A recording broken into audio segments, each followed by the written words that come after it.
Good morning, good morning. Nag solo ride na naman tayo.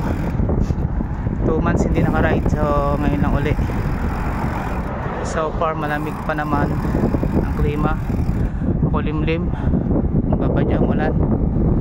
So dito tayo sa tambayan, Damao, Corniche. Yan.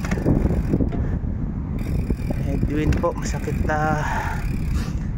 yung aking hita kasi nga alas 2 buwan tayong di naka-rides. So yan, silip muna kayo dito sa ano. Ayan, may naglilinis na ng mga puno. Ayan, may mga bulaklak pa rin. Ayan, parang okra. Ayan, parang okra na bulaklak. Lilinis sila ng fountain. Ay. Hello. Ayan. Aywa. So parang